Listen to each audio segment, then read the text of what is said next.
Então, hoje, nós vamos falar a respeito da oração. Eu quero falar dessa oração de forma bíblica, de forma prática e de forma espiritual, não de forma religiosa. Eu quero abordar biblicamente, de forma bem prática, bem pragmática mesmo, e também de forma muito espiritual. Meus irmãos, tem muita gente que ora, né? Tem muita gente que ora, mas poucas pessoas entendem o que está fazendo quando ora. A pessoa simplesmente ela se deixa levar ali pela necessidade, pela emoção, mas a ciência por trás da oração, pouca gente entende. E hoje eu quero abordar esse assunto. Olha, orar é falar. Vamos entrar então no assunto, presta atenção. Orar é falar, mas não é qualquer fala. A oração, ela precisa ser falada de uma forma diferente. Não é só soltar palavras vazias no ar. Deus não ouve gritos vazios, está escrito lá em Jó.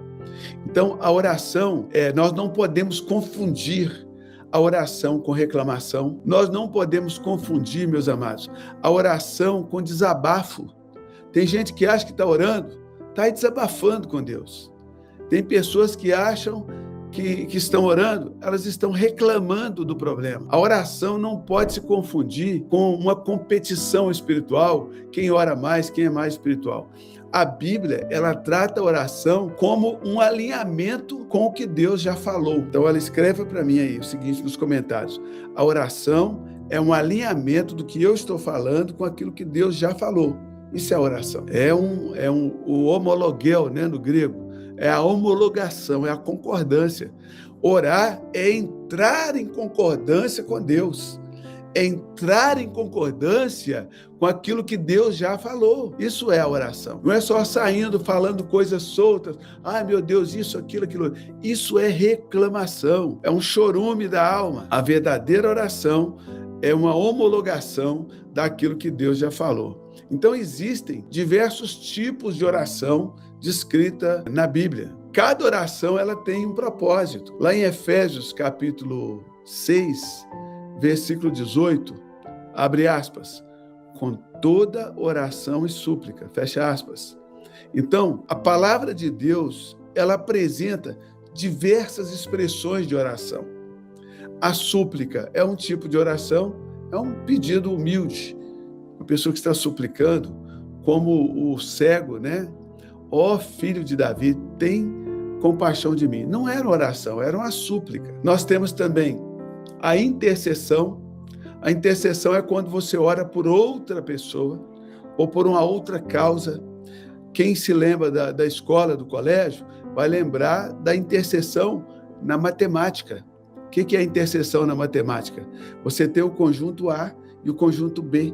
Quando os conjuntos se encontram e entram um no outro, aí os elementos do conjunto A estão também contidos no conjunto B e os elementos do conjunto B contidos no conjunto A.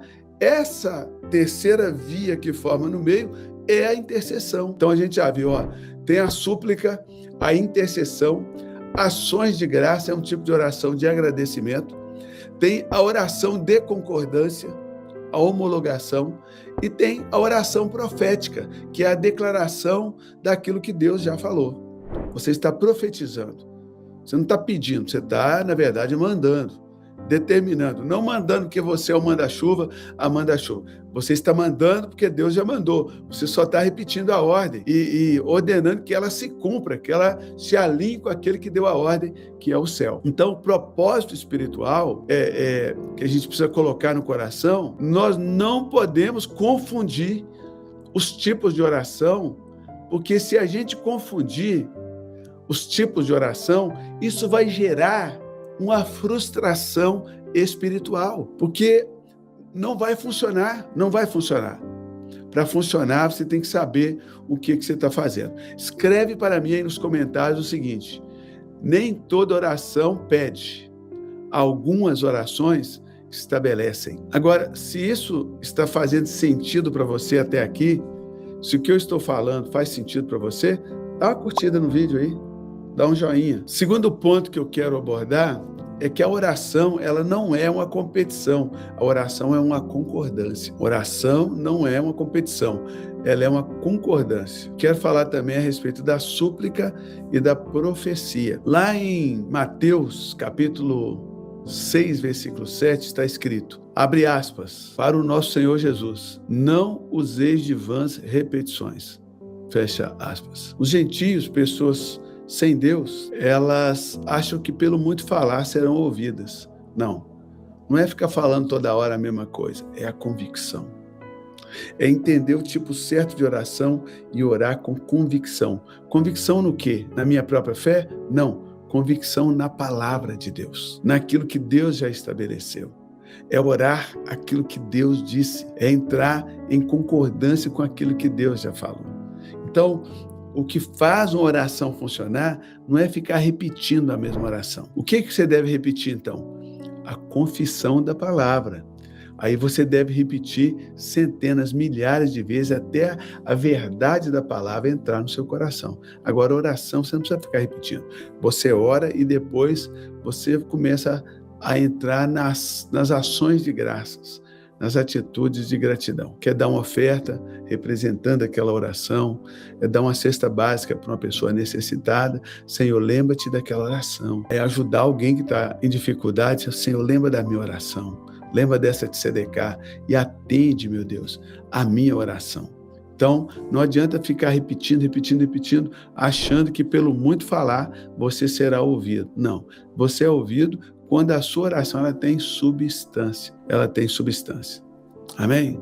Deus ouviu as orações de Cornélio, porque os próprios judeus testemunharam que Cornélio era um homem que orava, jejuava e de contínuo ele fazia tzedekah, ele dava esmolas ao povo, ele cuidava dos pobres, né? Então, a oração dele foi ouvida. Então, Deus enviou o anjo. Súplica é pedir o que ainda não se tem clareza. Você está pedindo, você não sabe ainda, não tem clareza.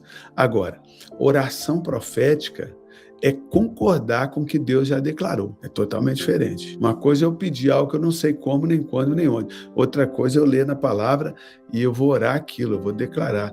Lá na palavra de Deus, em Mateus 6,10, está escrito, abre aspas, seja feita a tua vontade, ó Deus, fecha aspas.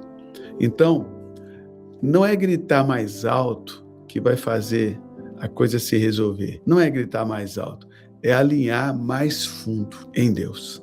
Tem que se alinhar profundamente com Deus. Olha só, falando sobre essa questão da confissão da palavra de Deus em forma de oração. Josué, ele fez a oração da confissão. Então, preste atenção nesse detalhe. Deus já estava falando com Josué, certo? Deus já estava falando com Josué e ali falando, era só Deus dar ordem, dizer, Josué, faz isso, aquilo, mais aquilo outro. Mas sabe o que Deus fala? Olha só, ele diz assim, ó, Josué, capítulo 1, versículo 8. Josué, não cesses de falar do livro dessa lei. Não cesse de falar deste livro da lei. Antes, medita nele, confessa ele, porque a palavra meditar no hebraico é confessar. Antes, confessa essas palavras de dia e de noite. Sabe para quê? Para que você tenha cuidado de fazer segundo tudo está escrito. Então, Deus, em vez de já lhe dar a ordem para Josué, e fala, Josué, vamos entrar no processo, que é o processo da confissão da minha palavra. Porque não adianta você fazer algo para mim, eu quero fazer algo dentro de você. Em outras palavras, né, cirilicamente falando, Deus disse isso. Então, Deus já tinha prometido vitória. Deus já tinha falado com Josué e prometido vitória. Mesmo assim, Deus colocou Josué dentro desse processo da confissão. Então, segundo esse texto de Josué 1:8, Josué deveria falar, confessar, sussurrar, repetir, não parar de declarar a palavra de Deus. Tremendo isso, né, gente? Lá no Salmo 119, versículo 11, abre aspas, escolhi esconder a tua palavra no meu coração, fecha aspas. Como que eu pego a palavra de Deus que está fora de mim e transfiro essa palavra para dentro de mim?